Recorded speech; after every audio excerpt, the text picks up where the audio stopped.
It's beer o'clock on Real Ale Craft Beer. Today we've got a brand new beer launched into Tesco in the UK, and it's a can of Vocation. It's the Imperial Kirsch.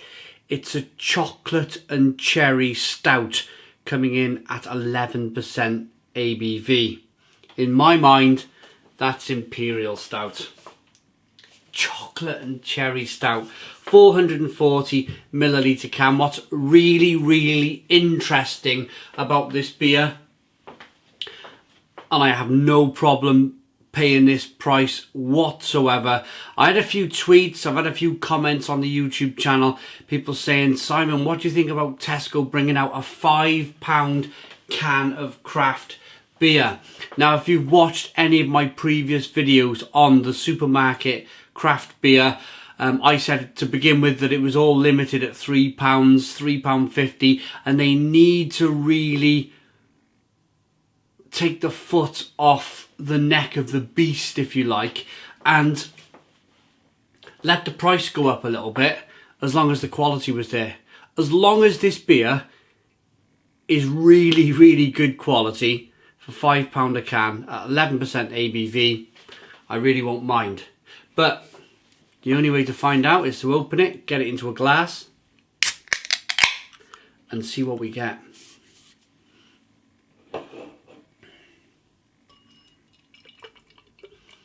It looks like engine oil, and that has instantly put a smile on my face. Have a listen to the carbonation on this beer.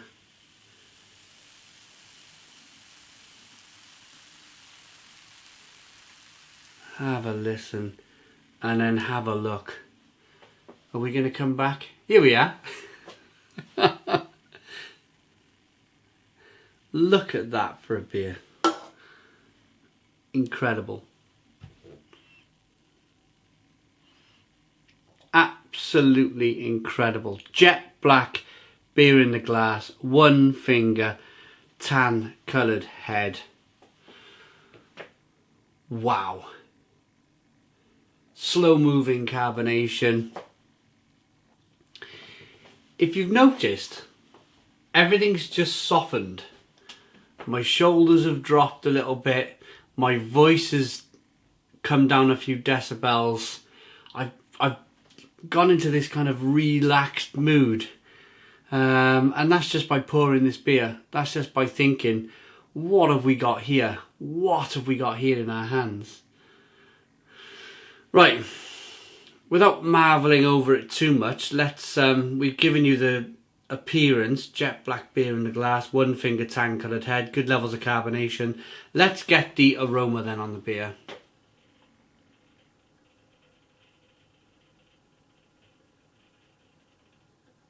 Wow, okay. Loads of cherry, loads of chocolate, loads of roasted malt.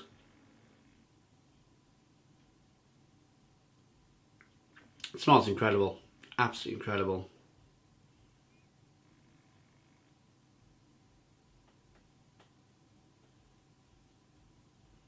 It smells like when you were a kid, and I mean this with the greatest of respects, but if you're a man in your kind of 35, 40s years of age, and you remember the pound shops of the world, in our area we had a place called Hyper Value.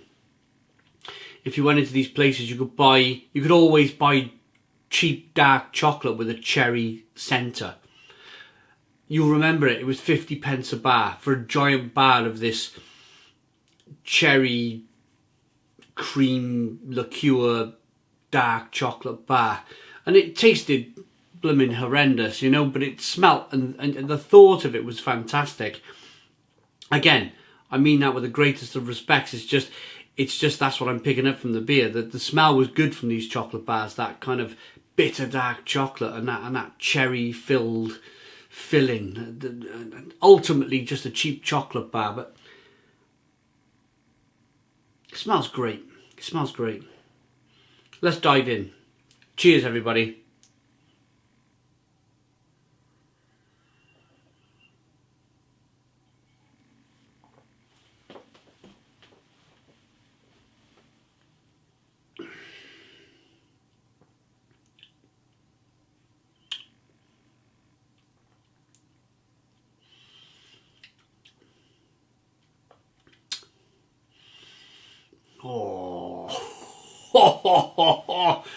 Oh, wow.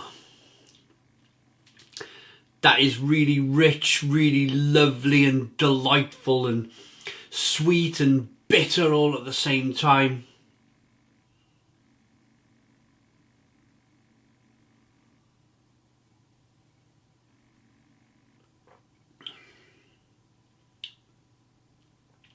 God, blimey.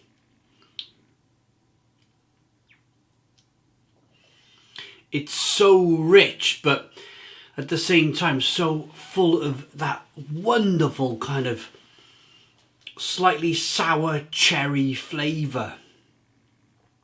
That is mind-bogglingly good. I really like that. It's very unusual for a stout.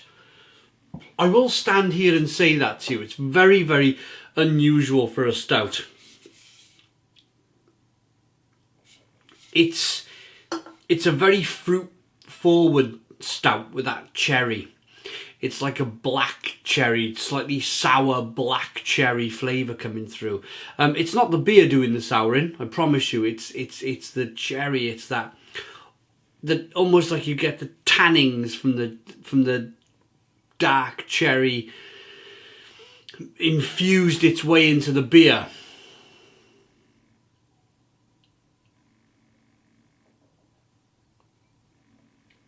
Little tickle of carbonation pushes the beer on the inside of the mouth. The mouthfeel is big and thick and chocolatey and velvety. I like the fact that you're picking up some roasted malt flavours, but at the same time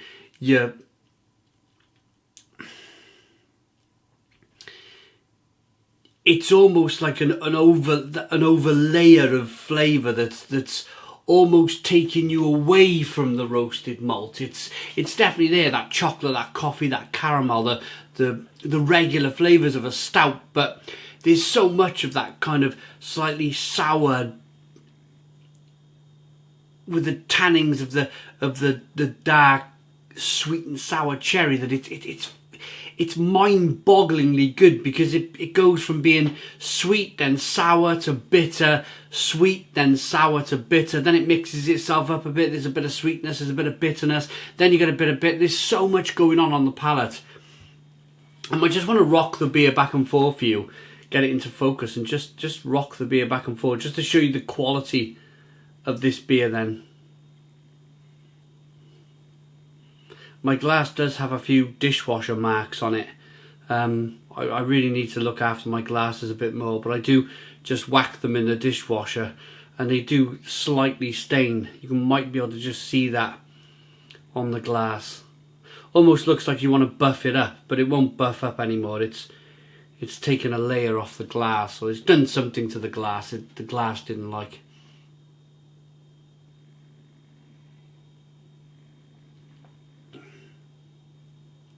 Superb. Superb beer from Vocation Brewing Company. It's their barrel aged series as well. An 11% Imperial Kirsch, a sumptuous double mash stout with intense notes of dark chocolate and Morello cherry. Once brewed, this beer was aged using cognac barrels to add layers of complexity and depth to the flavour. Yes, I think you're getting much more of that cherry flavour. I've mentioned that from the word go. I suppose if you really think about it, you get a little bit of woodiness coming through from that barrel aging, but it's more to do with it being cherry flavoured and stout and chocolate and coffee and caramel.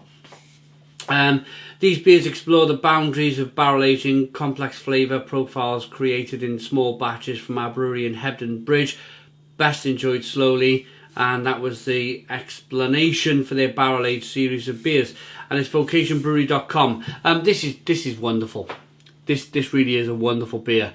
I'm glad it's made its way to Tesco. I'm glad it's made its way and it's found itself on that shelf for the £5 price point, because I think it's well worth that money. I really do.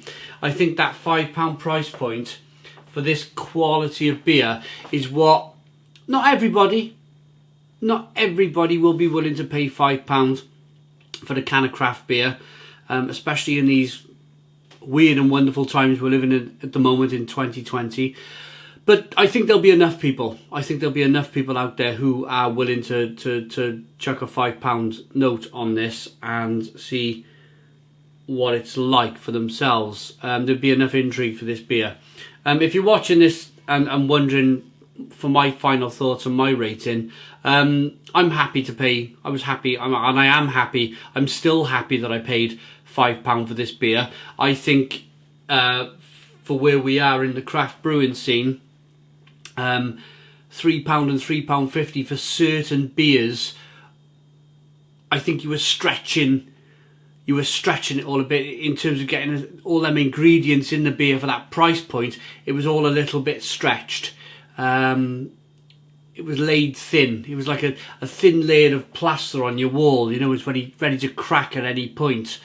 And it only takes people like myself and other people who love craft beer and talk and blog about it and stick things on Untapped for the cracks to appear.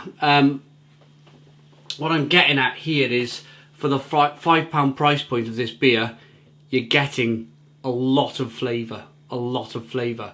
If this was being brewed at the £3.50 price point, or being put on the shelf for the £3.50 price point, I think it might have been a horrible mess.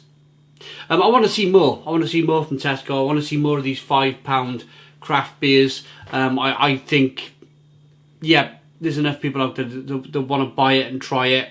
There's a big market now for craft beer, and there's a big market for top quality craft beer. So I'm going to rate this.